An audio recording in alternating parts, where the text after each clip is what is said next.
Hello student, good morning. Hello student. Today I will teach you source of energy. ऊर्जा के स्रोत। ऊर्जा के स्रोत क्या होते हैं,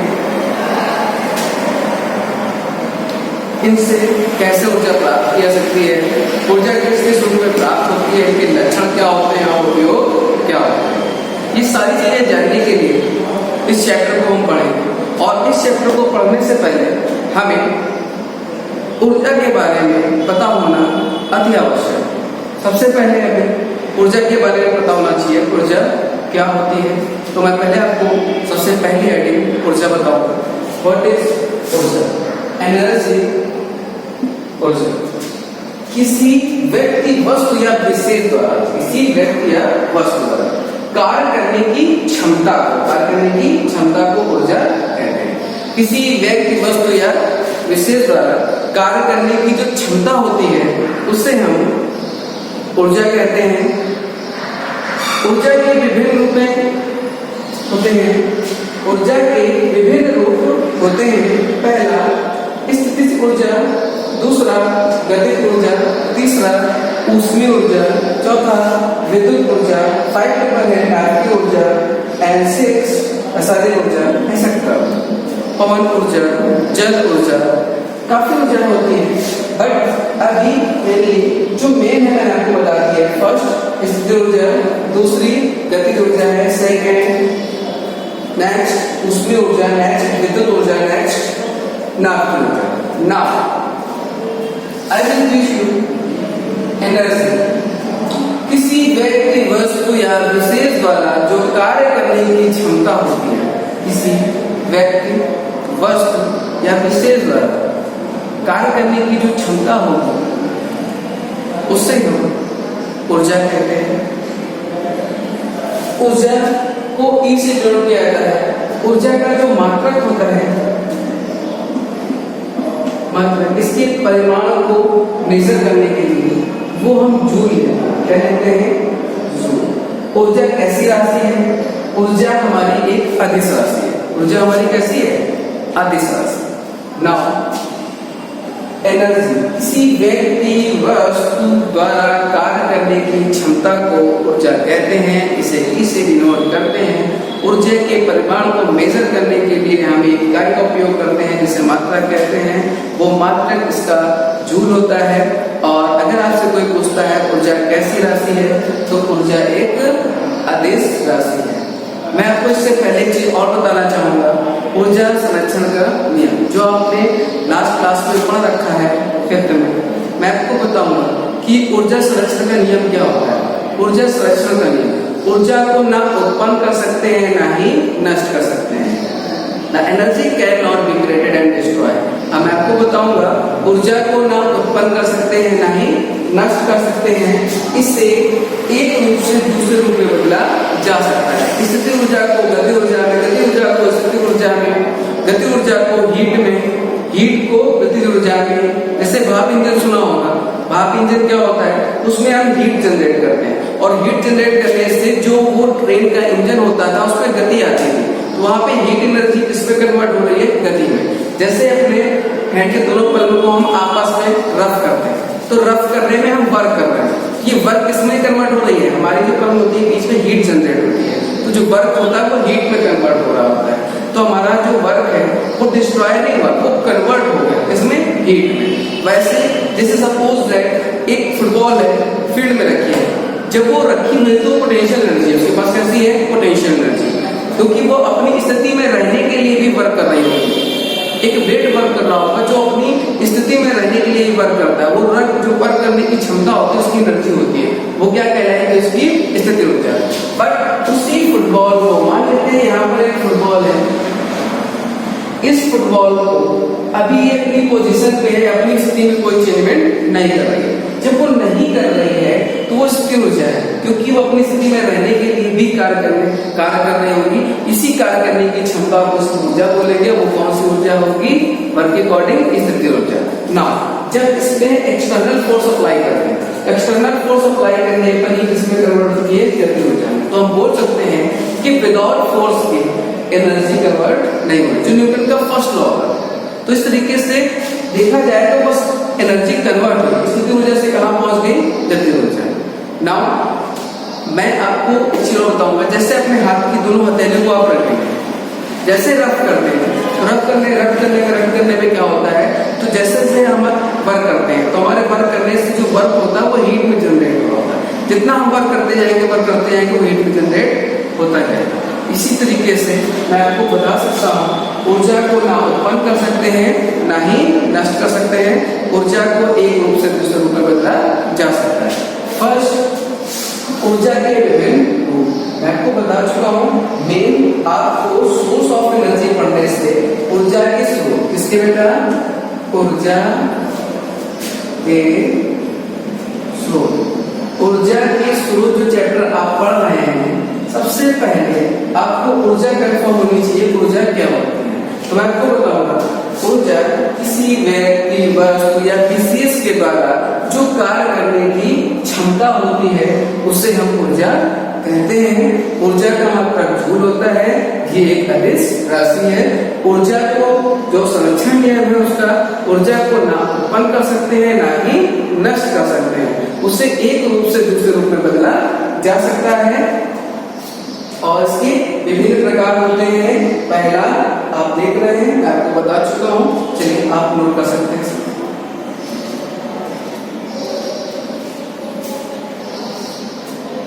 बता दूं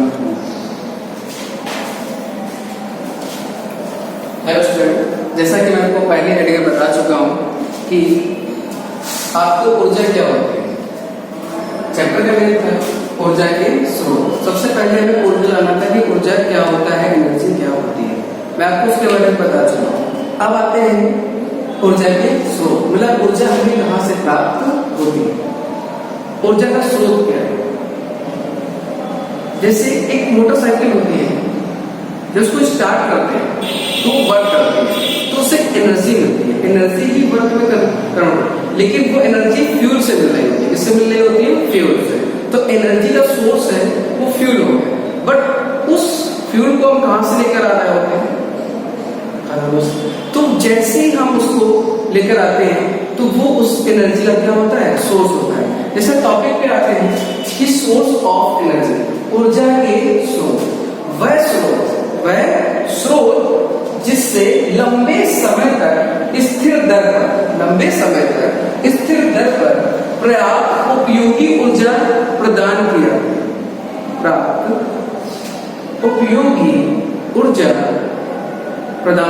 पर्याप्त इनफ ऊर्जा प्रदान किया, उसे हम ऊर्जा स्रोत कहते हैं।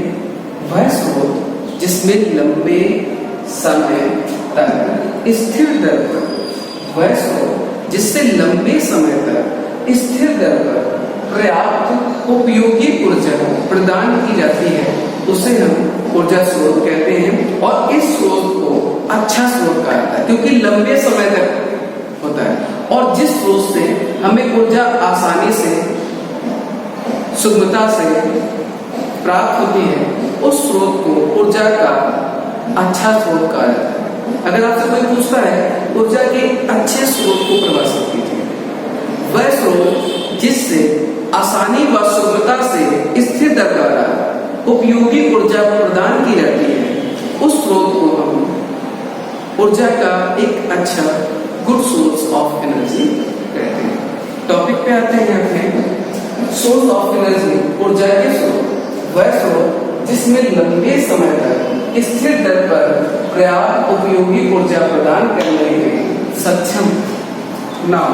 ऊर्जा स्रोत की आवश्यकता, ऊर्जा स्रोत की आवश्यकता क्या है, खाना बनाने में, भाई हमें खाना बनाना है तो हमें ईंधन की आवश्यकता हो, वो ईंधन जहां से लेके आएंगे वो ऊर्जा का स्रोत होगा।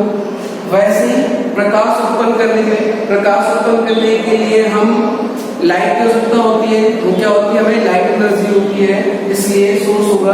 यातायात में, ठीक है, वाहनों को चलाने में, मशीनों को चलाने में, आप उद्योगों में देखते हैं बड़ी बड़ी मशीनें होती हैं, उन्हें चलाने के इलेक्ट्रिकल पोल और हमें क्या होता है, एनर्जी की आवश्यकताएं होती है।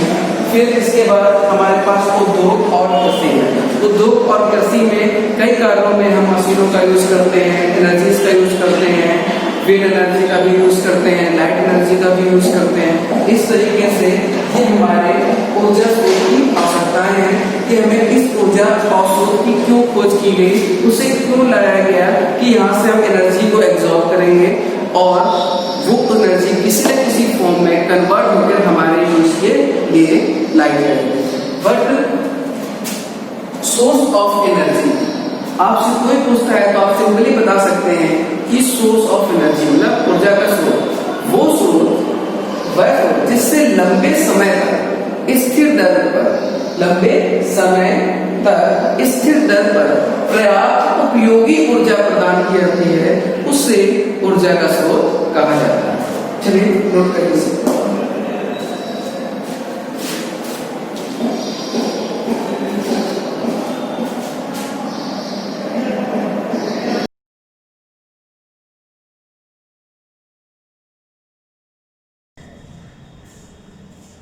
Hello students, myself Anas Saini and your chemistry tutor. Let's start to learn chemistry. Chapter चल रहा है आपका, अभी तक जो आप पढ़ रहे थे वो था कार्बन एंड इट्स कंपाउंड, और आज से जो चैप्टर स्टार्ट हो रहा है वो है आपका नया चैप्टर तत्वों का आवर्ती वर्गीकरण। पीरियोडिक क्लासिफिकेशन की बात करनी है, तत्वों के बारे में आप जानते हैं तत्व क्या होते हैं, और इससे पहले आपने स्पेसिफिक एक चैप्टर पढ़ा हुआ है धातु अधातु के बारे में भी पढ़ा है, मेटलर्जी वाले कुछ पॉइंट्स भी आपने पढ़े हुए हैं, तो वहाँ पर डिस्कशन नहीं करेंगे जाकर कि व्हाट इज एलिमेंट, और एलिमेंट के बिहाफ पर आपको फिर अलग अलग बताया जाए धातु क्या है अधातु क्या है। आई थिंक अभी तक आप समझ चुके हैं धातुओं के बारे में, अधातुओं के बारे में, तत्वों के बारे में। तो अब आपको ये भी जानने की जरूरत है कि इन तत्वों का वर्गीकरण कैसे किया गया, क्यों किया गया, क्या जरूरत थी, किसने किया, और बोर्ड एग्जाम में कैसे क्वेश्चन पूछे जाते हैं। इस चैप्टर में हमें यही डिस्कशन करना है। चैप्टर है आपका तत्वों का आवर्ती वर्गीकरण। बेटा तत्वों के आवर्ती वर्गीकरण की बात जब भी आती है तो सबसे पहला पॉइंट, वैसे अगर हम लोगों को देखा जाए, अच्छा एक चीज ये चैप्टर आपका लास्ट चैप्टर है, थोड़ा मन लगा कर पढ़िएगा, अच्छा लगेगा आपको चैप्टर में, और बोर्ड एग्जाम के लिए तो इम्पोर्टेंट है ही। एक स्पेसिफिक आपको बात बता देता हूँ कि एग्जैक्टली यही जितना जो कुछ भी आप पढ़ रहे हो ना, ये सारी की सारी चीजें आपको क्लास 11 में फिर से मिलने वाली, तो अभी से पढ़ लेते हैं। दो फायदे हो जाएंगे, एक तो बोर्ड एग्जाम का फायदा हो जाएगा, और दूसरा क्लास 11 के लिए भी आपको आसानी हो जाएगी। एज इट इज सब कुछ वही मिलने वाला है। तो चलिए जब हम बात करते हैं तत्वों के आवर्ती वर्गीकरण की, तो वही जैसे चैप्टर का नाम है। अब वर्गीकरण का मतलब सभी लोग समझते हैं, वर्गीकरण in the sense classification, classify किया गया है, किसी चीजों को रखा गया है, कहीं अरेंज किया गया है एक निश्चित क्रम में। कौन सा क्रम है, किसके बिहाफ पर, किस आधार पर इन्हें वर्गीकृत किया गया, बहुत सारी चीजें भी जाननी है। तो देखो वर्गीकरण के साथ एक बार यूज हो रहा है क्या, आवर्ती। आवर्ती आवर्ती मतलब आवर्त से रिलेटेड। अब ये आवर्ती क्या है, आवर्ती मतलब आप जब यहाँ पर बात करते हैं आवर्ती वर्गीकरण की, तो जनरली यहाँ पर जो आज के टाइम पे हम लोग एक पीरियोडिक टेबल यूज करते हैं, जैसे आप सभी जानते हो, उसमें आवर्त हैं और ग्रुप हैं, लेकिन यहाँ पर जो मतलब था आवर्ती का, एक्चुअली वो आवर्ती वर्ड बेटा आया है आवर्तिता से, और आवर्तिता, हाँ, तो आवर्ती वर्गीकरण से पहले हमें ये जानना है कि आवर्तिता क्या होती है। तो आवर्तिता का मतलब है, अब जैसे आप जब पीरियोडिक टेबल देखते हैं तो पीरियोडिक टेबल की जब बात आती है, अभी आपको क्वेश्चन पे आता है, ऑब्जेक्टिव में आपसे क्वेश्चन पूछा जाएगा कि भाई मेंडलीव की जो आवर्त सारणी आई है उसका आधार क्या है, मूल आवर्त सारणी का आधार क्या है, आधुनिक आवर्त सारणी का आधार क्या है।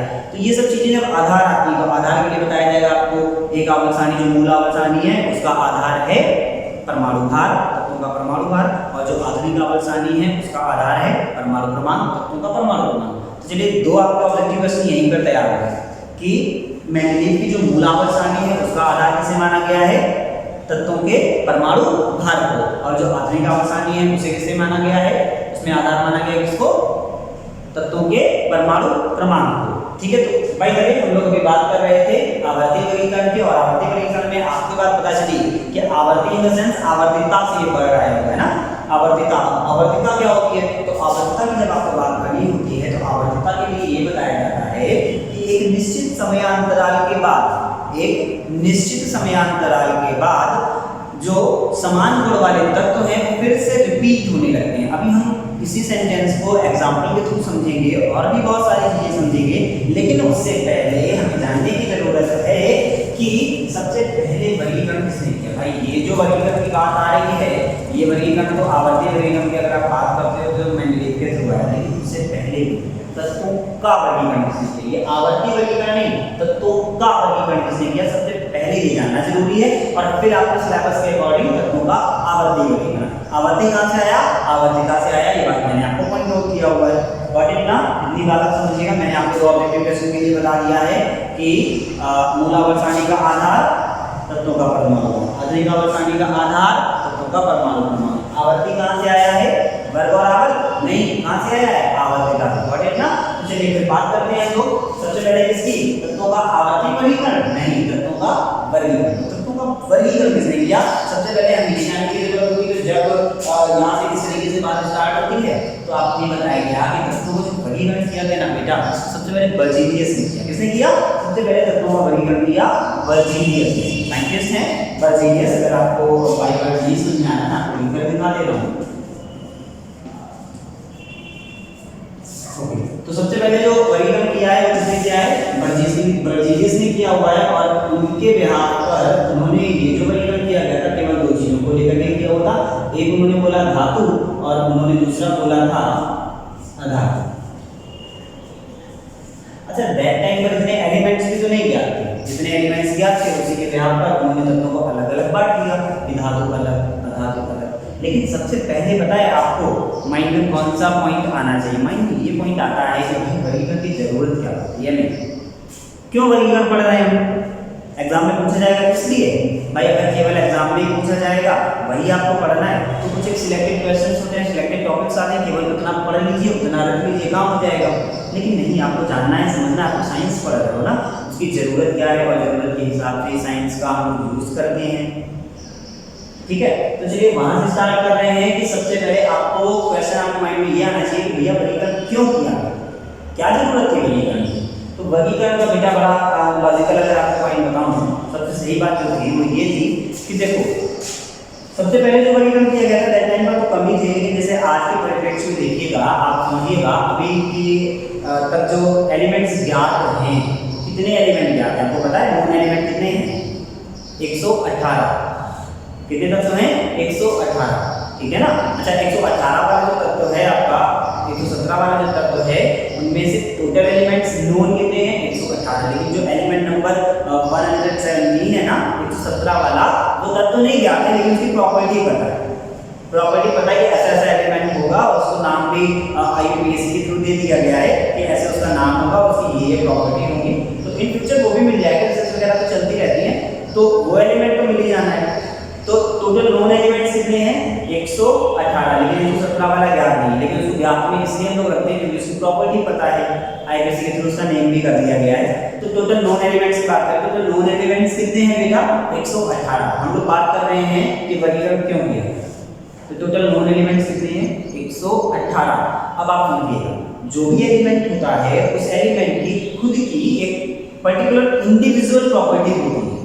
कार्बन की प्रॉपर्टी अलग है, हाइड्रोजन की अलग है, ऑक्सीजन अलग है, सब अलग अलग होते हैं ना। एग्जैक्टली वो वाली बात कही जा रही है कि जितने एलिमेंट्स हैं उन सबकी प्रॉपर्टी अलग अलग है। अब सबकी प्रॉपर्टी अलग अलग है तो उन सभी की प्रॉपर्टी अलग अलग है, उन सभी को आपको याद रखना है। कैसे हम उन सभी को याद रख सके, याद क्यों रखा जाता है, याद रखने का बड़ा बेसिक ये है कि जितनी ज़्यादा प्रॉपर्टीज आपको एलिमेंट्स की पता होंगी आप उनकी उतनी ही ज़्यादा यूज़ कर पाएंगे हमारे डेली लाइफ में, हमारे और भी बहुत सारी चीज़ों के लिए। जैसे आसपास की चीज़ें, केमिस्ट्री तो सभी जगह यूज़ हो रही है, एलिमेंट्स तो सभी जगह यूज़ होते हैं, चाहे वो मेडिकल हो आपका या फिर जनरल आपकी डेली लाइफ की चीज़ें हों या फिर आप युद्ध चीज़ें बनानी हैं, वो सारी चीज़ें। तो बहुत सारी जगह पर आपका केमिस्ट्री तो ऑब्वियस हर जगह यूज हो रहा है, नेचर में भी केमिस्ट्री है, जो नेचर में चेंजेस हो रहे हैं उसके बिहाफ पर भी, इन सभी चीज़ों के लिए जिम्मेदार तो कहीं ना कहीं एलिमेंट्स होता है ना। समस्या ये है कि एलिमेंट्स क्योंकि 118 है इनको हम याद कैसे रखें, कैसे इनकी प्रॉपर्टी याद रख सकते हैं। जब हमें कोई एक ऐसा आसान सा तरीका पता हो कि एलिमेंट्स याद किए जा सके तो उनसे उनकी प्रॉपर्टी को याद रखना आसान हो जाता है। तो बड़ा बेसिक है, अंडरलाइन करके अगर आपसे बात कही जाए कि तत्वों के वर्गीकरण की क्या जरूरत है तो जरूरत ये है कि तत्वों के वर्गीकरण की जरूरत ये है कि रसायन विज्ञान का अध्ययन सरल हो जाए। क्या पॉइंट है, रसायन विज्ञान का अध्ययन सरल हो जाए। बेटा अगर अध्ययन सरल हो जाएगा तो ज्यादा से ज्यादा यूज कर पाएंगे हम केमिस्ट्री, है ना, हमारे लिए, हमारे होल वर्ल्ड के लिए, सभी की ये बात है कि तत्वों के वर्गीकरण की जरूरत क्या है, रसायन विज्ञान का अध्ययन हो जाए सरल। अब हम बात करेंगे कि सबसे पहले किसने किया होगा, बर्जीलियस ने किया होगा। किसमें, धातु और अधातु में। टाइम पर ज्यादा एलिमेंट तो बता दिए तो उन्होंने धातु और अधातु के व्यवहार पर बता दिया, लेकिन ज्यादा दिनों तक ये वाला वर्गीकरण मान्य नहीं हुआ। क्यों? क्योंकि फिर कुछ एक एलिमेंट्स ऐसे मिले जिनकी प्रॉपर्टी, अब देखो धातु तो अलग होते हैं, अधातु अलग होते हैं। आपको पता है एक और एलिमेंट कौन होता है, उपधातु होता है ना, तो उपधातु भी तो आता है। अब उनको कुछ एलिमेंट्स ऐसे मिल गए, दूसरे वैज्ञानिकों ने डिफाइन किया कि नहीं भाई कुछ एलिमेंट्स ऐसे हैं जर्मेनियम में सिलिकॉन है, अब इनकी प्रॉपर्टी ना तो धातु के तरीके है ना तो अधातु के तरीके, बल्कि रियलिटी ये है कि इनमें धातु की भी प्रॉपर्टी और अधातु की प्रॉपर्टी, फिर क्या कहोगे? तो उनको बात समझ में आई कि हाँ भाई ये वाला क्लासिफिकेशन ज़्यादा दिन तक नहीं चल सकता है।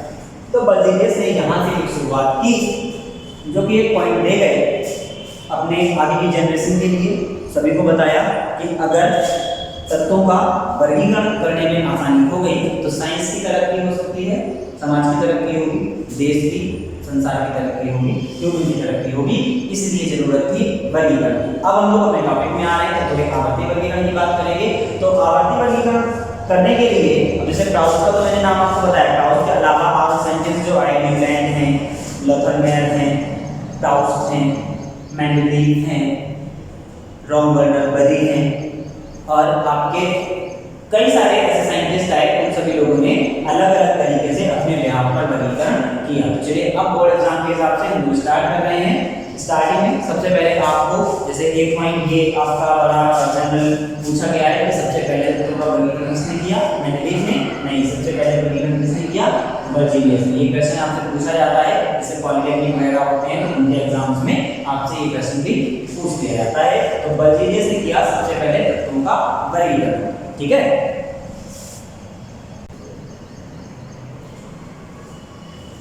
ओके, तो बर्जीलियस तो आपने समझ लिया। बर्जीलियस के बाद एक क्राउच की परिकल्पना आई, उसे मैं जनरल आपको बता दे रहा हूँ, बाकी आपको याद नहीं रखना है। बर्जीलियस का केवल नाम याद रखना है, क्राउच का तो कुछ भी नहीं याद रखना है, इसे समझ लेना, पीछा नहीं जाता। बर्जीलियस पूछा जाता है, मैं आपसे क्राउच ने ये कहा था, जब एक डाल्टन का परमाणु सिद्धांत आ गया था ना बेटा, तो डाल्टन के सिद्धांत के बाद में ये पॉइंट आया था कि भाई जो हाइड्रोजन है वो सभी जगह हर एक एलिमेंट्स में पाया जा रहा है, जितने भी तत्व हैं उन सबका आधार मान लिया गया था हाइड्रोजन।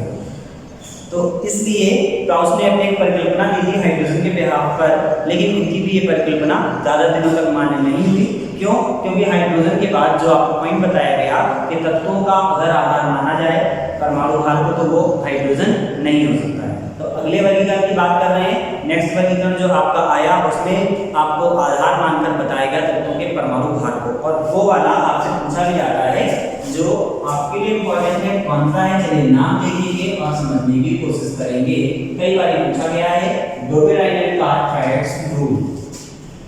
क्लासिफिकेशन है आपका डोबेराइनर का त्रिक नियम, इसे समझ लेते हैं हम लोग। ये पूछा जाता है क्योंकि, ठीक है।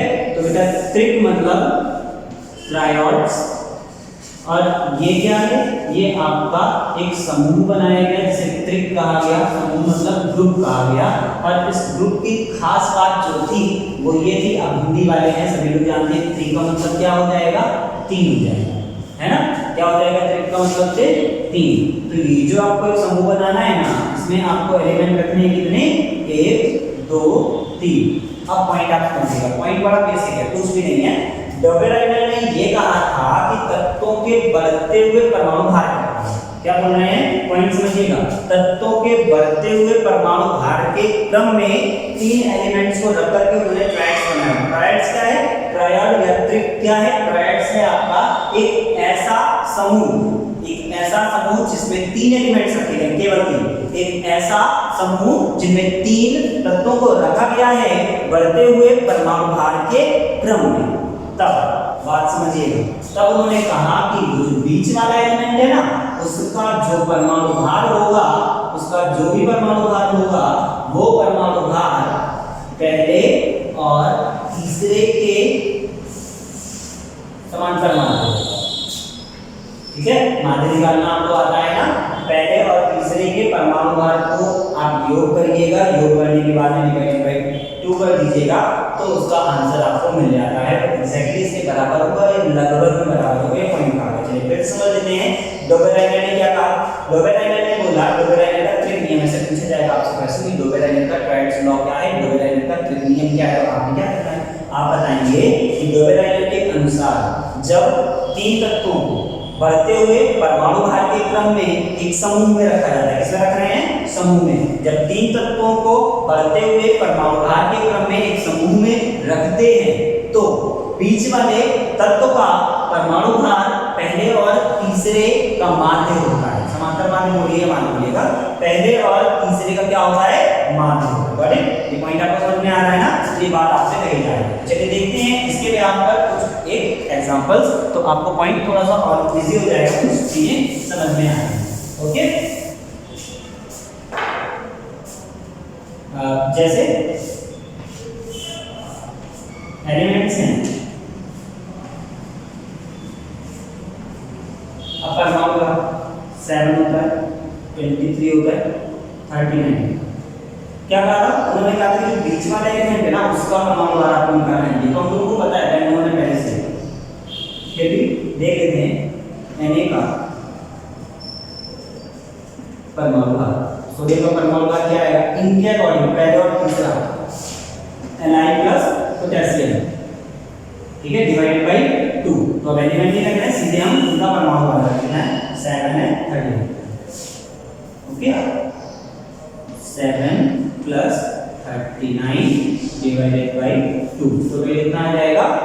46 डिवाइडेड बाय 2 कितना आ गया? 23।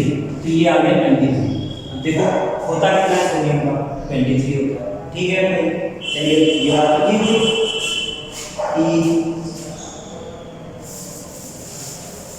ये तो 23 आपको मिल गया। ऐसे ही आप देखते हैं एक और एग्जांपल, एक और देख लेते हैं हाइड्रोजन फैमिली से।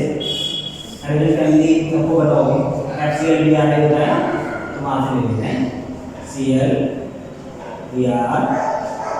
ओके, नेक्स्ट अब ये चलो क्लोरीन का कितना होता है सबको पता है, 35.5 है ना बेटा? अब तो याद हो गया होगा आपको, नहीं याद हो देख लीजिए, मैं लिख दे रहा हूँ, फिर भी आप कोशिश करें कि याद हो। अच्छा, इसका कितना होता है? 81 होता है, यहाँ पर 127।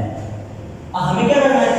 डोबेराइनर ने क्या कहा? डोबेराइनर ने कहा कि जब तत्वों को बढ़ते हुए परमाणु भार के क्रम में, तीन तत्वों की बात हो रही है, जब तीन तत्वों को बढ़ते हुए परमाणु भार के क्रम में एक समूह में रखा जाता है तो उनके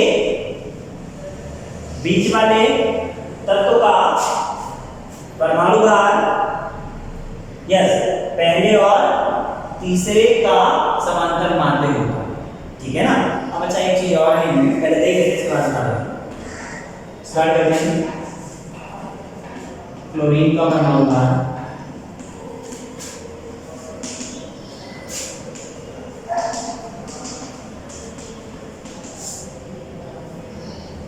क्लोरीन का परमाणु भार आप देखोगे तो जब इसको ऐड करेंगे तो ये नियर अबाउट समथिंग आएगा कुछ ऐसा ही आपका पॉइंट आता है।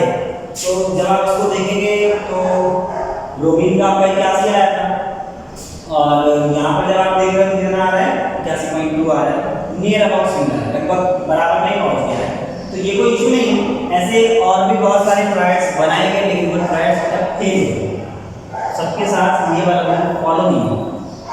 भाई जब ये वाला फॉलो नहीं हुआ तो क्या होगा? तो फिर आगे और ट्रायड्स बनाए जाने चाहिए थे क्या?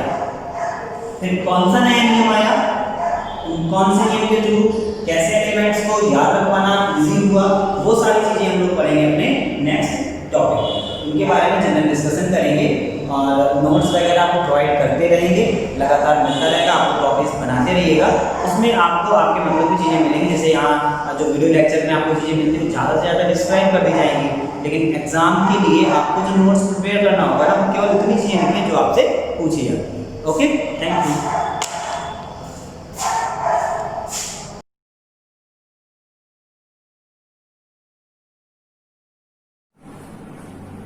Hello students, welcome to the online classes of Shivaji Group of Institution. Today I am going to explain chapter reproduction, जिसका मतलब होता है जनन, यानी जीवधारी जनन कैसे करते हैं। तो तो आज हम लोग पढ़ेंगे रिप्रोडक्शन क्या होता है। रिप्रोडक्शन का मीन्स होता है अगेन प्रोडक्शन। री मीन्स अगेन, प्रोडक्शन मीन्स किसी चीज को बनाना। तो रिप्रोडक्शन मीन्स किसी चीज का, किसी जीव का फिर से निर्माण करना जो एज इट इज अपने पेरेंट्स की तरह दिखता है, उसकी कॉपी होता है। जीवों में अपने वंश तथा जाति की निरंतरता बनाए रखने हेतु जनन का गुण पाया जाता है। यानी जो जीव होते हैं, एनिमल्स होते हैं, उनमें कैरेक्टर पाया जाता है कि वो अपने वंश और जाति को निरंतर बनाए रखने के लिए जनन करते रहते हैं, रिप्रोडक्शन करते रहते हैं। इसलिए कोई भी एनिमल या कोई भी प्राणी इस धरती पर आता है तो अपने वंश के लिए ही आता है, यानी अपने वंश में वृद्धि करने के लिए आता है। तो जितने भी जीव होते हैं वो अपने वंश की निरंतरता बनाए रखते हैं, यानी अपनी संख्या में वृद्धि करते हैं, इसलिए वो जनन करने का गुण उनमें पाया जाता है। अब जीवों की जनन क्षमता शरीर में उपस्थित डीएनए के कारण होती है। जीवों की जनन क्षमता है, यहाँ पर रिप्रोडक्टिव पावर की बात की जा रही है, तो यहाँ पे उनकी जनन क्षमता होगी वो उनमें उपस्थित डीएनए के कारण होती है। डीएनए जैसा कि आप पढ़ चुके हैं कि डीएनए का जेनेटिक मटेरियल। डीएनए जो होता है वो पेरेंट्स के जो लक्षण होते हैं वो उनको उनकी संतानों में ले जाने का कार्य करता है, यानी डीएनए जो है वो एक आनुवांशिक पदार्थ का कार्य करता है।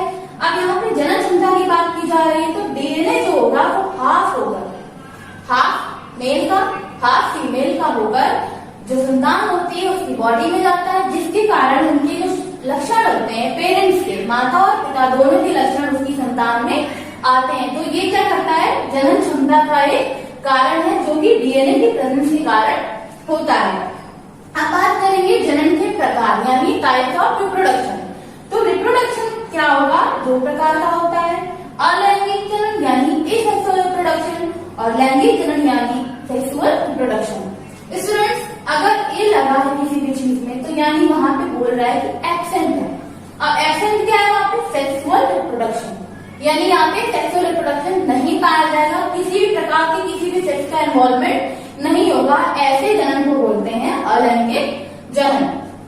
और नेक्स्ट है लैंगिक जनन, जो कि सेक्सुअल रिप्रोडक्शन कहलाता है, क्योंकि यहाँ पर सेक्स का इन्वॉल्वमेंट पूरी तरीके से होता है। अब बात करते हैं लैंगिक जनन की, तो जिसमें जीव के शरीर का कोई भी भाग या कोई विशेष संरचना जीव के शरीर का निर्माण करती है, यानी यहाँ पे बात की जा रही है अलैंगिक जनन की।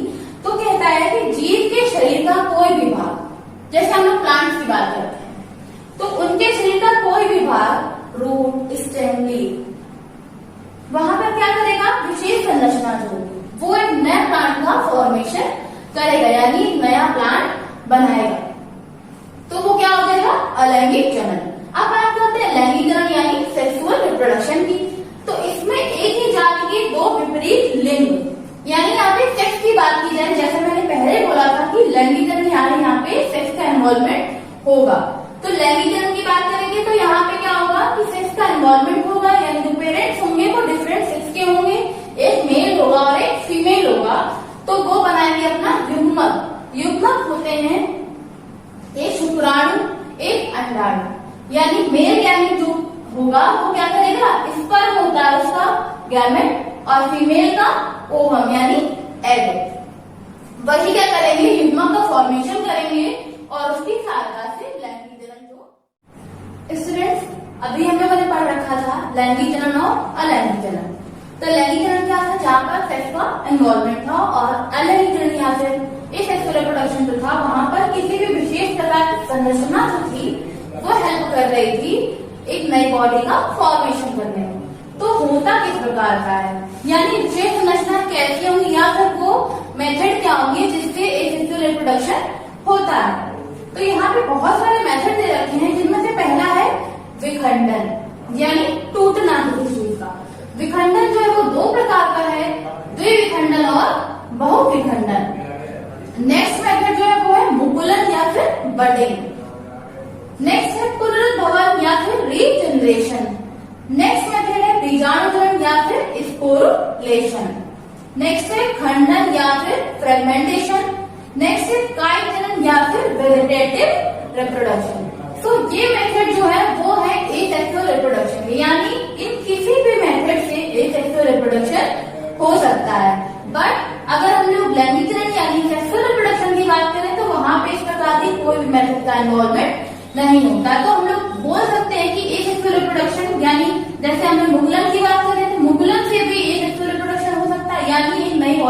निर्माण हो सकता है। और पुनर्भवन से भी नई बॉडी का निर्माण हो सकता है, बीजाणु जनन से भी नई बॉडी बन सकती है, खंडन यानी फ्रेगमेंटेशन से भी नई बॉडी बन सकती है, और काय जनन से भी एक नए पौधे का या नए जीव का निर्माण हो सकता है। तो ये है मेथड्स ऑफ एसेक्सुअल रिप्रोडक्शन।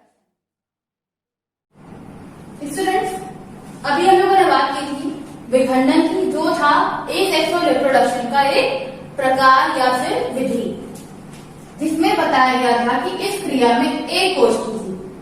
एक कोश की सिंगल सेल ऑर्गेनिज्म जैसे अमीबा, पैरामीशियम और यूग्लिना जैसे जो जीव जंतु होते हैं, उनका कोशिका विभाजन होता है, यानी उनकी सेल जो होती है वो डिवाइड होती है और एक से अधिक भागों में बट जाती है। उसे हम लोग क्या बोलते हैं? विखंडन बोलते हैं। और विखंडन दो प्रकार का होता है। तो पहला जो प्रकार है वो है द्विविखंडन और दूसरा जो प्रकार है वो है बहुविखंडन। तो बहुविखंडन क्या होगा कि इस विधि में पैतृक जीवधारी पैतृक ही होगा, या विखंडन हो या फिर द्विविखंडन हो या फिर बहुविखंडन हो। तो पैतृक जीवधारी क्या था? Parent body. पैतृक जीवधारी एक साथ कोशिका विभाजन द्वारा कई भागों में बट जाता है। अभी हम लोग इसके पहले पढ़ा था द्विविखंडन। द्विविखंडन में क्या हो रहा था कि जीवधारी जो पैतृक जीवधारी था वो एक साथ दो बराबर भागों में बट रहा था, यानी एक बार में दो जीवधारियों का निर्माण कर रहा था। बट अगर हम लोग द्विविखंडन की बहुविखंडन की बात करेंगे तो यहाँ पर क्या होगा? जो पैतृक जीवधारी है वो एक बार में कई सारे भागों में बट जाएगा, यानी कोशिका विभाजन जो होगा तो एक जो जीव होगा पैतृक जीव वो एक साथ कई भागों में बट जाएगा, तो उतने ही प्रकार के जीवधारी का निर्माण यहाँ पर हो जाएगा। तो ये होता है बहुविखंडन, यानी बहुत सारे हिस्सों में बराबर बट जाना, जिससे उतने ही जीवधारियों का निर्माण हो सके।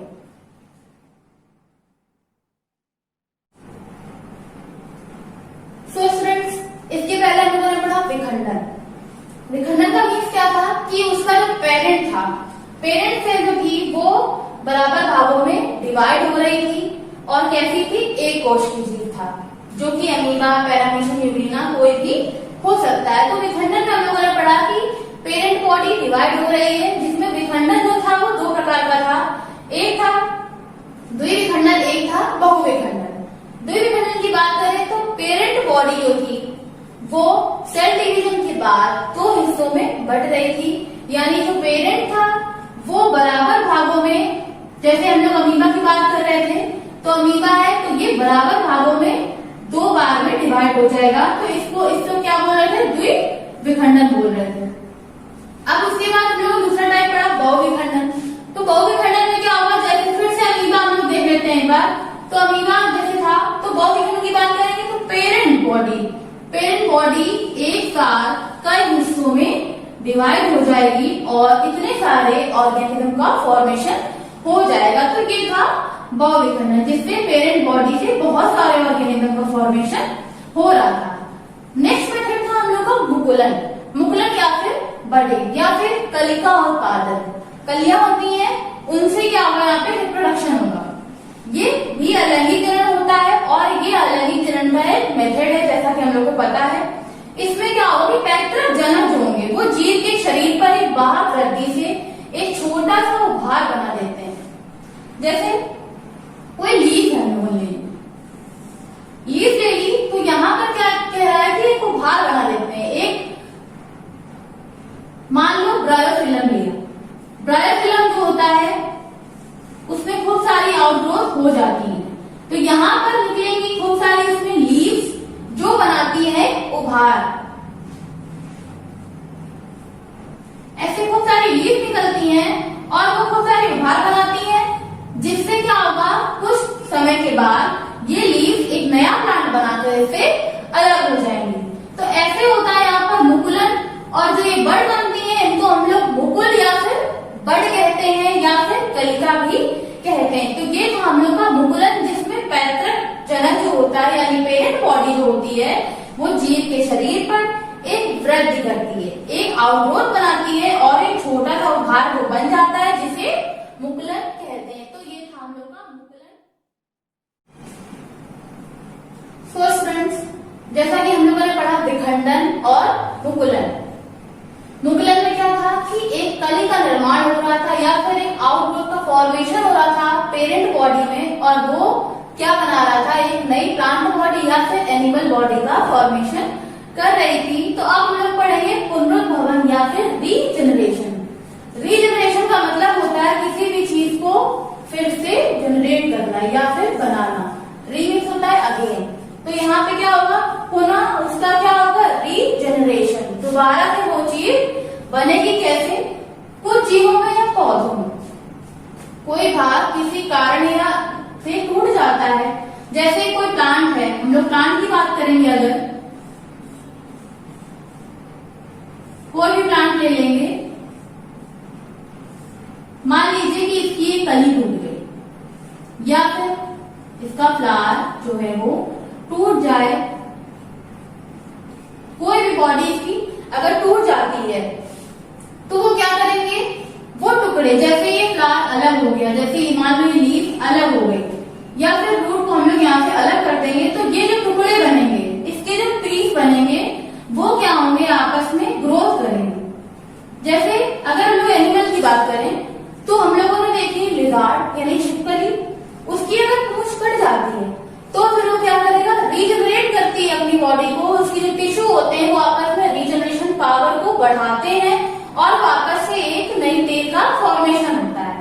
और प्लांट्स की बात करें तो उसके अगर पार्ट टूट जाते हैं तो वो टुकड़े आपस में ग्रोथ करते हैं और उसको एक नई बॉडी का फॉर्मेशन प्रोवाइड करते हैं और एक नई बॉडी का निर्माण हो जाता है या फिर एक नया जीवधारी बनकर तैयार हो जाता है, जिसे हम लोग पुनरुद्भवन कहते हैं या फिर इसे पुनर्जनन भी कहा जाता है। तो ये था हम लोग का पुनरुद्भवन, जिसमें जीव या पौधे का कोई भी भाग जो है वो टूट जाएगा और वो जो टुकड़े होते हैं आपस में वृद्धि करेंगे और नए भाग का निर्माण करेंगे, जिससे नई प्लांट बॉडी या फिर एनिमल बॉडी का।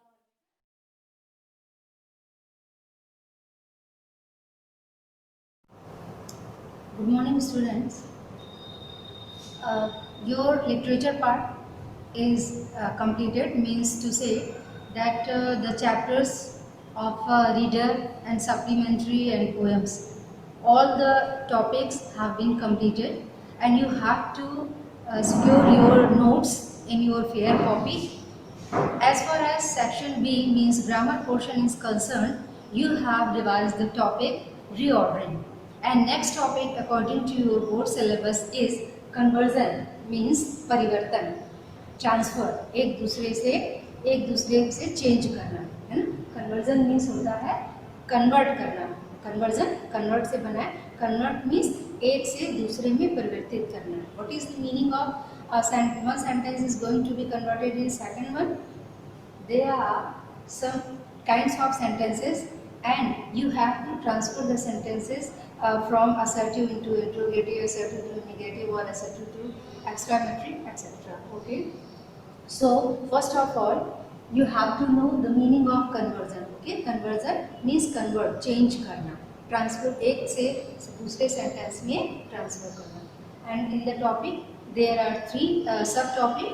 First of all, the change of sentence, the change of tense, and the change of voice. Okay, active person. So first topic today we are going to discuss, and that one is sentence. I think students, you are very well familiar with the definition of sentence. You know, once again I am going to revise. Sentence. What is sentence? Sentence is a group of words which have sequence of grammar and has complete sense.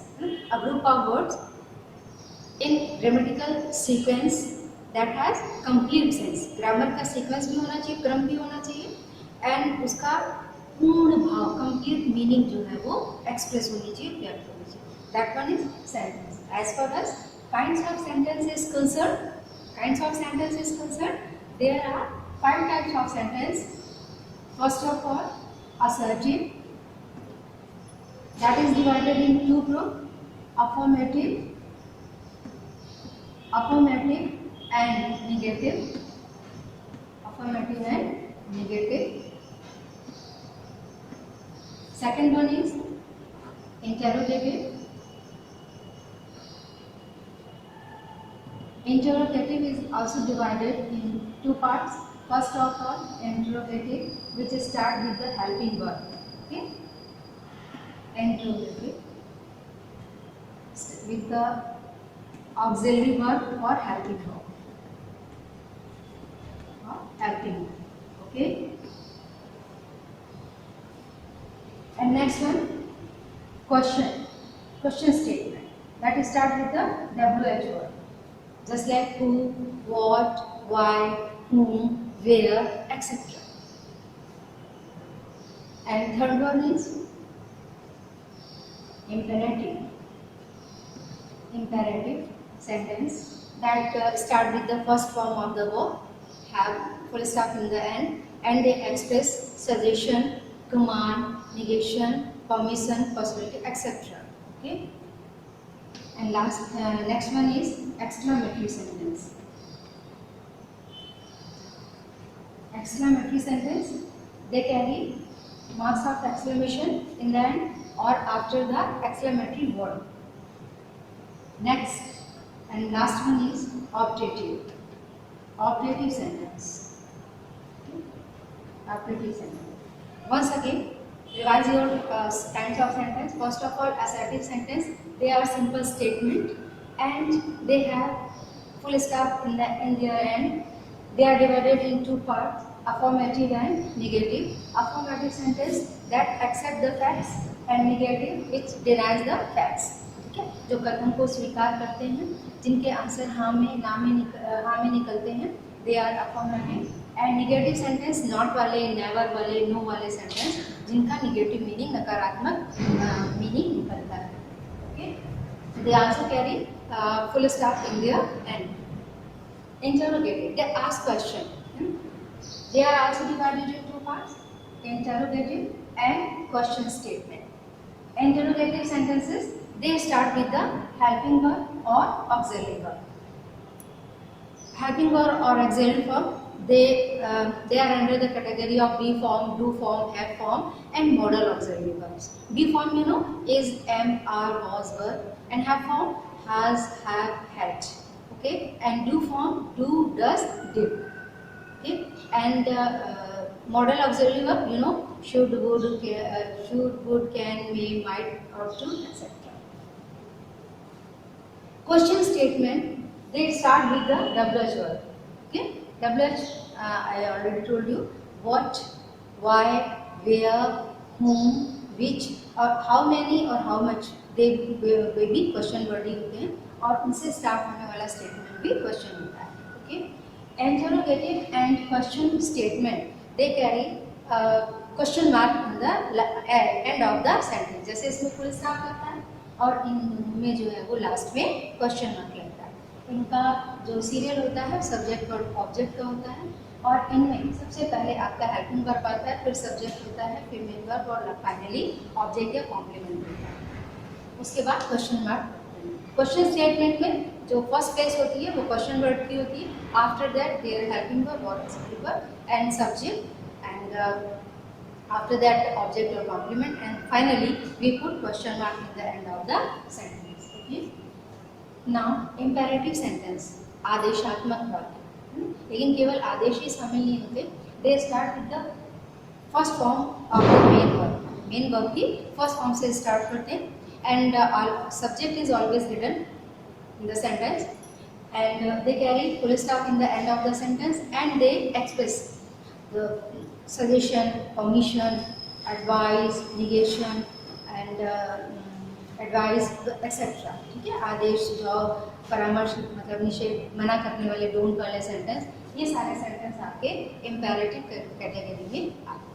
Okay, now exclamatory sentence and operative. Actually, operative sentence is also a family member of exclamatory because both type of the sentence express sudden feeling of human mind. जो हमारे heart में, हमारे brain में जो अचानक से भावनाएं जन्म लेती है, just like happiness, sorrow, surprise, wonder, etcetera, वो वर्ड, वो मीनिंग एक्सप्रेस करने वाले जो सेंटेंस होते हैं, they are called exclamatory sentences and they carry marks of exclamation at the end of the sentence, but when the sentence start with the exclamatory word, just like exclamation word, just like alas, bravo, hurrah, hooray, etc. Ah, oh, these are the exclamation word, and when the sentence start with the exclamation word, we put marks of exclamation just after the exclamation word, exclamatory word के just बाद हम इस mark को रखते हैं. And the sentence when start with how or what और how से start होने वाले जो क्योंकि कैसे डिफाइन करेंगे, आप बोलेंगे कि what इंटरोगेटिव मतलब क्वेश्चन स्टेटमेंट में भी आता है, हाउ क्वेश्चन स्टेटमेंट में भी आता है और एक्सक्लेमेटरी में भी आता है. How you are going to make a difference between them, कैसे डिफरेंस समझेंगे उन दोनों के बीच में. यहाँ पे जो आपका व्हाट और हाउ आएगा उसका एक प्रॉपर आंसर पार्ट होगा, है ना. हाउ कैसे, उस कैसे को आंसर इलस्ट्रेट करता है, व्हाट को इलस्ट्रेट करता है, पूरा डिटेल में बताता है. यहाँ पे जो एक्सक्लेमेशन है व्हाट और how, they are symbol of surprise. उसका कोई आंसर पार्ट नहीं होता, जस्ट सरप्राइज, है ना. How beautiful the scenery is. अब आप नहीं बता सकते कि कितनी सुंदर है, कम है, ज़्यादा है, अच्छी है वगैरह, नहीं आंसर पार्ट नहीं एक्सप्रेस कर सकते. ओके, तो ये आपका एक्सक्लेमेटरी सेंटेंस हुआ. And finally operative sentence, I told you this is one is also family member of exclamatory sentence. And they also express sentence, operative sentence, they also express sudden feeling of human heart, but the category is different. They express blessings and curses. जो हमारी wishes हैं, blessings हैं, उनको express करते हैं, और जो curses हैं उनको express करते हैं. आप कह सकते हैं एक तरीके से ये feeling का division है कि सुख दुख आशा सारी चीज़ें जो एक्सक्लेमेटरी में आती हैं, और blessings, curses, wishes जो है वो आपको ऑपरेटिव में आता है. जैसे happy Diwali, happy birthday to you, and wishes God bless you, may God bless you, live long, etc. Okay, they also carry marks of excellence. Operative sentence क्योंकि इनका family member है, that's why they carry marks of exclamation in the end of the sentence. Good. Okay, student. So this one is kinds of sentence. Now, what is your work? According to your board syllabus, you have to transfer, you have to convert the sentence affirmative into negative. You can say negative and affirmative. जब हम एक aspect को दूसरे में change करते हैं तो दूसरा वाला ऑलरेडी फर्स्ट वाले को इंडिकेशन देता है. तो अफर्मेटिव से निगेटिव या निगेटिव से अफर्मेटिव बनाना, असर्टिव सेंटेंस से इंटरोगेटिव या इंटरोगेटिव सेंटेंस से assertive banana, and finally assertive sentence से एक्सक्लेमेटरी या एक्सक्लेमेटरी से assertive banana. Okay, just you see that imperative sentence and operative sentence, they are not going to be changed. उनमें परिवर्तन नहीं हो रहा.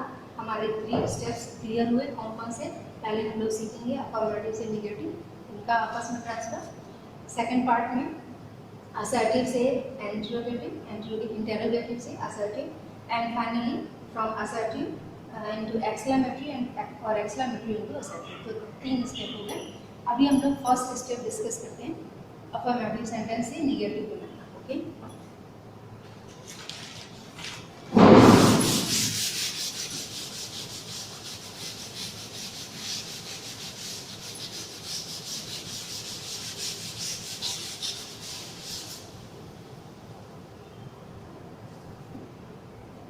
Finally when you are going to finalise the given statement is assertive.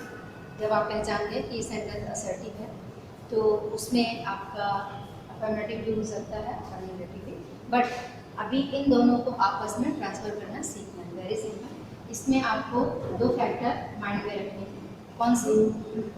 Affirmative से negative बनाने में जो भी हमारा हेल्पिंग वर्ब होता है ना, अभी मैं बताती हूँ. Be form, have form, do form and modals. Modal auxiliary verbs and modals. Be form means is, am, are, was, were. Okay, ये आपके जब मेन वर्ब से पहले आते हैं तो हेल्पिंग वर्ब कहलाते हैं, और डायरेक्ट यूज होते हैं तो ऑक्सिलरी वर्ब कहलाते हैं. तो बी फॉर्म यानी कि जब आर, was, were सेंटेंस में दिया है तो उसके जस्ट बगल में आपको नॉट रखना है. निगेटिव बनाने के लिए आपको नॉट वर्ड यूज करना है. ऐसे ही आपका हैज़ हैव हेड है तो हैज़ हैव फॉर्म में हैज़ हैव हेड आता है, तो you have to put not after has have had. ठीक है. डू फॉर्म में क्या होता है? Do, does, did. ये आपकी हेल्पिंग वर्ब है. and whenever you are going to transfer the sentence into negative, you have to put the word not after do, after does or did. do, does या did के बाद हमें not word place करना है negative बनाने के लिए। And model auxiliary verb में आपके जितने भी आते हैं, कैन है तो can not, may not, could not, should not, ठीक है। Just one thing you have to keep in your mind that sometime in tense and after tense you get more than one helping verb. आप कभी कभी tense देखिए, उसमें आपको एक से ज़्यादा हेल्पिंग वर्ब्स है क्रिया में। सपोज जब आपका सेंटेंस परफेक्ट टेंस में आता है तो आप क्या पाते हैं, परफेक्ट कंटिन्यूअस में आता है तो आप क्या पाते हैं, has been, have been, had been, ठीक है। और फ्यूचर परफेक्ट कंटिन्यूअस में जाते हैं तो आपको will have been, shall have been, यानी आपकी जो हेल्पिंग वर्ब है they carry more than one word, ठीक है। दो भी हो सकते हैं, जैसे विल हैव बीन में 3 वर्ड आ गए, है ना। Has been, have been, had been में आपके 2 हेल्पिंग वर्ब आ गए। तो जब आपके पास 2 या उससे ज़्यादा हेल्पिंग वर्ब होंगे तो you have to put not only just after first helping verb। आपको फर्स्ट जैसे will have been है तो आपका not किस जगह प्लेस करेगा, यहाँ पे will के बाद, will not have been, shall not have been, ठीक है। आप ये नहीं सोचेंगे कि मैम ने तो बोला हेल्पिंग वर्ब के बाद रखना है, तो जब ये तीनों वर्ड आ जाएंगे मैं उसके बाद जो है not वर्ड रखूँगा, ठीक है।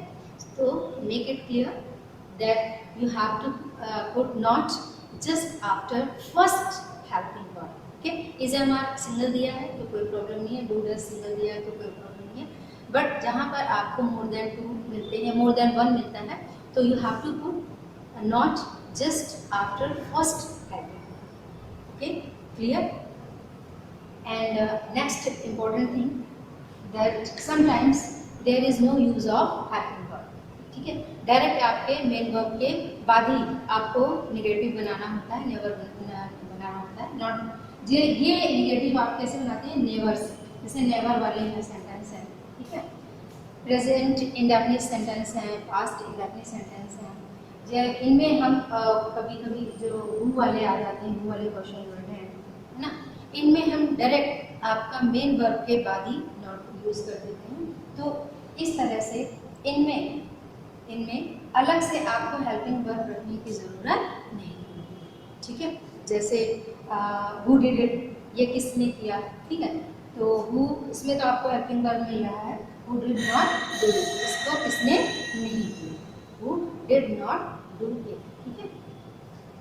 नेवर वाले सेंटेंस भी होते हैं, नेवर वाले में आपका जैसे डायरेक्ट आप नेवर वर्ड रखते हैं तो आपको हेल्पिंग वर्ब की ज़रूरत नहीं पड़ती। He never accepted his part, उसने कभी भी अपनी पार्ट, अपनी मिस्टेक को एक्सेप्ट नहीं की। He never accepted his part, यहाँ पे आपको किसी भी हेल्पिंग वर्ब की ज़रूरत नहीं पड़ती। आपने डायरेक्टली नेवर वर्ड जो है वो उसके मेन वर्ब के पहले यूज़ की, नेवर एक्सेप्टेड, ठीक है। नेवर आपको ने कहाँ लगा है, मेन वर्ब के पहले, और किसी भी हेल्पिंग वर्ब की नीड आपको नहीं। Okay, third important thing related with negative sentence is that what is difference between no and not. आप कहेंगे नो वर्ड जो है वो भी नेगेटिव बनाता है, नेवर भी नेगेटिव बनाता है, नॉट भी नेगेटिव बनाता है, टिल भी नेगेटिव बनाता है। तो नो वर्ड नाउन के पहले यूज़ करते हैं। आई हैव नो बुक, मेरे पास कोई किताब है, बुक इज़ नाउन। अब यहाँ नाउन के पहले जब आप रख रहे हैं तो आप नॉट वर्ड यूज़ नहीं करेंगे, ठीक है। यहाँ पे आपको नो लगाना है। This is the basic difference between no and ठीक। I think each and everything is clear to you related with your assertive sentence. They have been divided in affirmative or negative sentences. I think that one is sufficient for today, and you have to do exercise from your new style. That the book that one is prescribed to you, page 131, and exercise is 13.13. Sentence 50 sentences are given in the exercise, and you have to change this one. No, sorry, this one is interrogative sentences.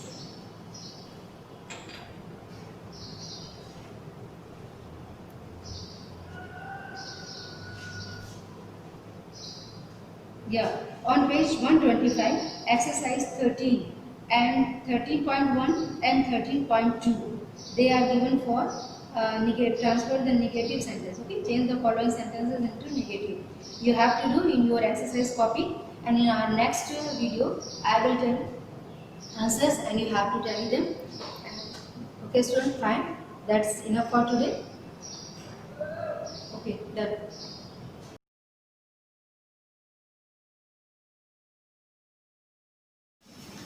Hello class, this is the class for 10th student. बच्चों, आज हम लोग पढ़ेंगे file handling in C programming. C programming में किस तरह हम लोग फाइल्स का यूज करते हैं और किस तरह से फाइल्स पर डिफरेंट ऑपरेशंस करते हैं। इसको पढ़ने के लिए सबसे पहले हम लोग ये जानेंगे कि फाइल क्या होती है। फाइल क्या होती है? कंप्यूटर में हम लोग बहुत सारा डेटा स्टोर कर सकते हैं और डेटा कहाँ पर स्टोर है इस बात की जानकारी हमें उसकी ड्राइव से मिलती है। और चूंकि बहुत सारा डेटा जो कंप्यूटर में स्टोर होगा तो उसको सर्च करना डिफिकल्ट होगा। सो इस कॉन्सेप्ट के लिए हम लोग क्या करेंगे, हम लोग फाइल्स का यूज करते हैं। यहाँ पर फाइल्स क्या होती हैं? जहां पर हम लोग अपने डेटा को सुरक्षित रख सकते हैं। फाइल्स का अपना एक नाम होता है और वहां पर हम लोग अपना डेटा सुरक्षित रख सकते हैं। यानी ये क्या है? कंटेनर इन कंप्यूटर स्टोरेज डिवाइसेस। जो कंप्यूटर स्टोरेज डिवाइसेस, हम लोग यहाँ पर दो तरह की डिवाइस यूज करते हैं, primary and secondary storage devices. Secondary storage devices में आपको पता है कंप्यूटर में हार्ड डिस्क लगी होती है, रॉम भी होता है। तो सेकेंडरी स्टोरेज के लिए हार्ड डिस्क जनरली यूज की जाती है। तो हम लोग अपनी फाइल्स को कहाँ रख सकते हैं? हार्ड डिस्क में ही स्टोर करते हैं और फाइल्स जो होती हैं उनके अंदर हम अपने डेटा को इजीली रख सकते हैं। फिर अगला है कि फाइल्स की हमें आवश्यकता क्यों है। फाइल्स की आवश्यकता हमें क्यों है? क्योंकि फाइल्स क्या करती हैं? हमारे डेटा को प्रिजर्व रखती हैं, स्टोर रखती हैं। अगर हम लोग कोई प्रोग्राम चलाते हैं, उसके बाद वो प्रोग्राम टर्मिनेट हो जाता है, उसके बाद अगर उसी प्रोग्राम को हमें फिर से चलाना हो तो हम उस प्रोग्राम को फाइल्स के फॉर्म में स्टोर कर सकते हैं और दोबारा से उसी प्रोग्राम को चलाने के लिए फिर हमें उस प्रोग्राम को दोबारा टाइप नहीं करना पड़ेगा और उसी प्रोग्राम को चलाने के लिए सिर्फ हमें उस प्रोग्राम का नाम याद रखना पड़ेगा। और जैसे उस प्रोग्राम के नाम को लिखेंगे वो प्रोग्राम हमारा आ जाएगा और इजीली हम लोग उसको दोबारा रन और एग्जीक्यूट करा पाएंगे। तो हम लोगों का क्यों नीड है ये आपको समझ में आ गया होगा। दूसरा है easily access the content of the file.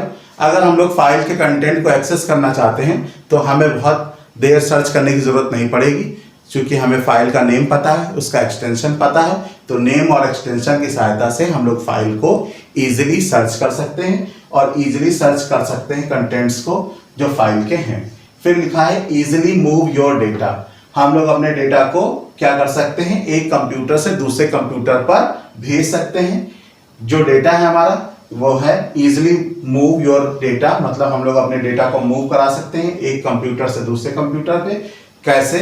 हम लोग उस फाइल को देख लेंगे कि वो .txt है या .bin है। उस फाइल्स को हम लोग स्टोर कर लेंगे सेकेंडरी स्टोरेज में और हम लोग इजीली कैरी आउट कर सकते हैं उन फाइल्स को और दूसरे सिस्टम्स पे उस फाइल को कॉपी करके उसका यूज कर सकते हैं।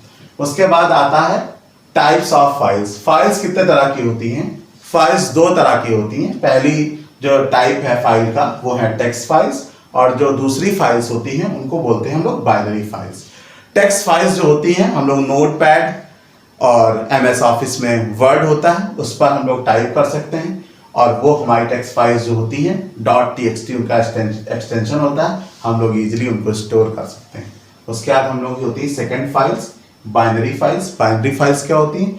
बाइनरी फाइल्स वो फाइल्स होती हैं जिनका एक्सटेंशन .bin होता है। ये जो होती हैं, चूंकि कंप्यूटर हमारा क्या है? एक डिजिटल डिवाइस है, डिजिटल डेटा प्रोसेस करता है, यानी जो डेटा होता है वो 0 और 1 के फॉर्म में होता है। तो बाइनरी फाइल्स में भी जो डेटा होता है 0 और 1 के फॉर्म में होता है। तो ये ज़्यादा सिक्योर होता है। अगर सिक्योरिटी वाइज देखें तो बाइनरी फाइल्स बेस्ट होती है।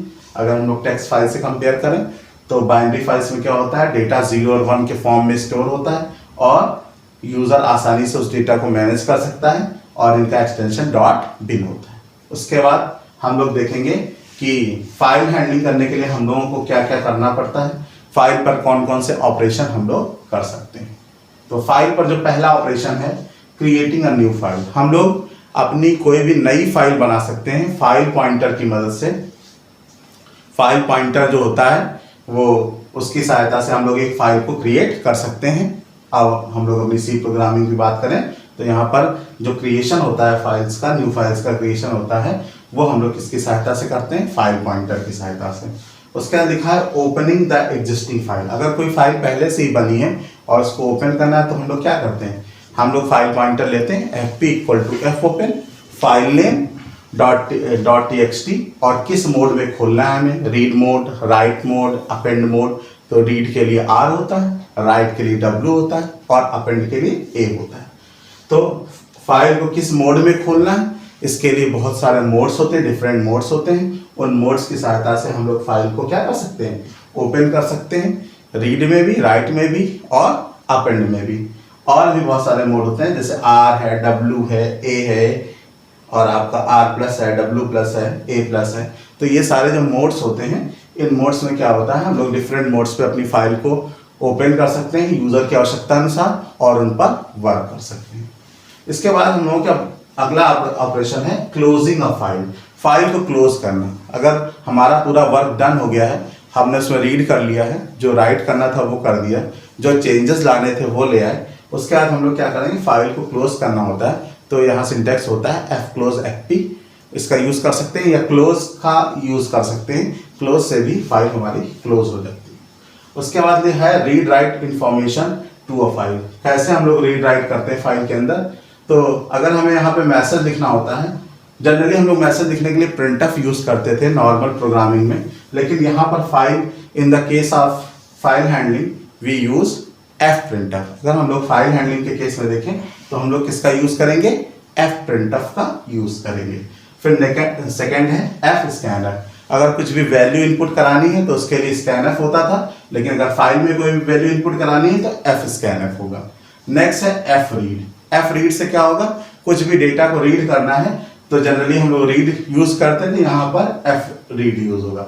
और अगर कुछ भी राइट करना है तो राइट तो सिर्फ लिखेंगे नहीं, क्योंकि फाइल हैंडलिंग है, तो यहाँ पर fwrite फंक्शन का यूज होगा।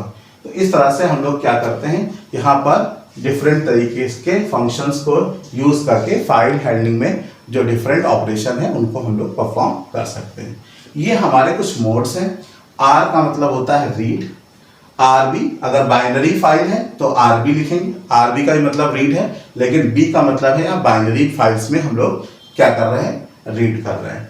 W का मतलब राइट है, अगर WB लिखा तो मतलब बाइनरी फाइल को हम लोग राइट कर रहे हैं। A का मतलब अपेंड है, AB का मतलब है बाइनरी फाइल में हम लोग अपेंड कर रहे हैं। अपेंड करना का मतलब होता है कुछ नया डेटा हम लोग जोड़ सकते हैं या पुराना डेटा हटा सकते हैं। तो नया जो डेटा है उसको जोड़ना अपेंड कहलाता है। अगर हम लोग कुछ नया डेटा जोड़ना चाहें तो उसके लिए A होता है ऑप्शन। R+ का मतलब होता है रीड और राइट दोनों। तो अगर RB+ लिखेंगे तो यानी रीड राइट दोनों किसमें? बाइनरी फाइल्स में। WB+ लिखेंगे तो रीड राइट दोनों किसमें? बाइनरी फाइल्स में। A+ लिखेंगे तो मतलब अपेंड भी कर सकता है और राइट भी कर सकता है। तो A+ का मतलब होता है अपेंड भी हो सकता है और राइट भी हो सकता है। AB+ मतलब होता है अपेंड भी होगा, राइट भी होगा, किसमें? बाइनरी फाइल्स में। तो इस तरह से हम लोगों ने आज बहुत सारी चीजें पढ़ ली। क्या क्या पढ़ा? सबसे पहले हम लोगों ने पढ़ा फाइल क्या होती है। तो बच्चों फाइल क्या होती है? फाइल कंप्यूटर मेमोरी में कुछ जो स्पेस होता है उसको कंटेन कर लेता है और उस पर जो डेटा हमारा स्टोर होता है वो हमारा क्या होता है? फाइल होता है। ये दो फॉर्म में होता है जनरल, टेक्स्ट फॉर्म में इसका एक्सटेंशन .txt होता है, दूसरा होता है बाइनरी फॉर्म में तो उसका एक्सटेंशन होता है .bin। उसके बाद फाइल की हमें क्यों नीड है? फाइल की नीड इसलिए है कि हम अपना डेटा प्रिजर्व करना चाहें या हम अपने प्रोग्राम को प्रिजर्व करना चाहें तो उसके लिए क्या होता है? हम लोग अपना डेटा उसमें रख सकते हैं और बार बार हमें प्रोग्राम को टाइप करने की जरूरत नहीं है। अगर हम लोगों ने एक बार स्टोर कर लिया तो हम वो प्रोग्राम किसी दूसरे सिस्टम पर या उसी सिस्टम पर ओपन करके उसको रन कर सकते हैं, उसका एग्जीक्यूशन कर सकते हैं। फिर क्या है? Easily access the content of the file.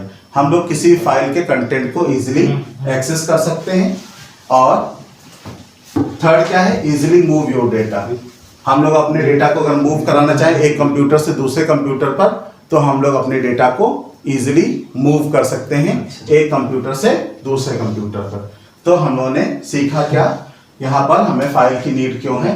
पहला है प्रिजर्व योर डेटा, हम लोग अपने डेटा को प्रिजर्व कर सकते हैं। अगर हमारा कोई प्रोग्राम टर्मिनेट हो गया तो उसको हम स्टोर करके दोबारा रन करा सकते हैं, एग्जीक्यूट करा सकते हैं। उसके बाद है easily access the content of the file, file के कंटेंट को हम लोग इजीली एक्सेस कर सकते हैं और अपने डेटा को इजीली मूव करा सकते हैं। फिर हम लोगों ने पढ़ा टाइप्स ऑफ फाइल्स, फाइल्स कितने टाइप्स की होती हैं? 2 तरह की होती हैं, टेक्स्ट फाइल्स और बाइनरी फाइल्स। टेक्स्ट फाइल्स क्या होती हैं? ऐसी फाइल्स जो टेक्स्ट के फॉर्म में होती हैं, जिनको हम लोग किस पे लिखते हैं? नोटपैड पे लिखते हैं, MS वर्ड में लिखते हैं। ऐसी फाइलें क्या कहलाती हैं? टेक्स्ट फाइल्स कहलाती हैं। बाइनरी फाइल्स क्या होती हैं? ऐसी फाइल्स जो 0 और 1 के फॉर्म में लिखी होती हैं, यानी बाइनरी नंबर्स होते हैं। इसलिए इन फाइल्स को हम लोग क्या कहते हैं? इसलिए इन फाइल्स को हम लोग क्या कहते हैं? Binary files. और बाइनरी फाइल्स को इजीली कोई अंडरस्टैंड नहीं कर सकता, यानी ये ज्यादा सेफ हैं टेक्स्ट फाइल्स की तुलना में। फिर हम लोग क्या करते हैं? जो डिफरेंट ऑपरेशंस हैं फाइल्स में, पहला ऑपरेशन है क्रिएटिंग अ न्यू फाइल, नई फाइल को क्रिएट करना। दूसरा ऑपरेशन है opening the existing file, existing file को ओपन करना। तीसरा ऑपरेशन है क्लोजिंग अ फाइल, फाइल को क्लोज करना। और चौथा ऑपरेशन है रीड राइट, जो हम लोग ऑपरेशन करते हैं, रीड राइट ऑपरेशन जो होता है फाइल पे, वो हम लोग कर सकते हैं। Read write operation to a file, की फाइल में हम लोग किस तरह से रीड राइट ऑपरेशन कर सकते हैं। तो इसके लिए हम लोग क्या करते हैं? बहुत सारे मोड्स हैं। RWA, R का मतलब रीड, W का मतलब राइट, A का मतलब अपेंड। फिर अगर बाइनरी में ही ऑपरेशन होना है तो उसके साथ B जुड़ जाता है, RB, WB और AB। उसके बाद अगर हमें दोनों ऑपरेशन करना है रीड राइट, तो R प्लस W प्लस और A प्लस होता है। इसी तरह से अगर बाइनरी हो तो उसके साथ B जुड़ जाता है। तो आज हम लोगों ने क्या सीखा? आज हम लोगों ने फाइल हैंडलिंग के बारे में सीखा। फाइल कैसे क्रिएट करते हैं, फाइल की हमें क्यों जरूरत है, यहाँ पे किस किस टाइप्स की फाइल्स हम लोग यूज करते हैं, और फाइल्स पर ये ऑपरेशंस 4 जो होते हैं, creating a new file, opening the existing file, closing a file और read write operation to a file. तो नेक्स्ट डे हम लोग क्या करेंगे? इन्हीं के कुछ एग्जांपल्स देखेंगे और आगे कंटिन्यू करेंगे। Thank you class.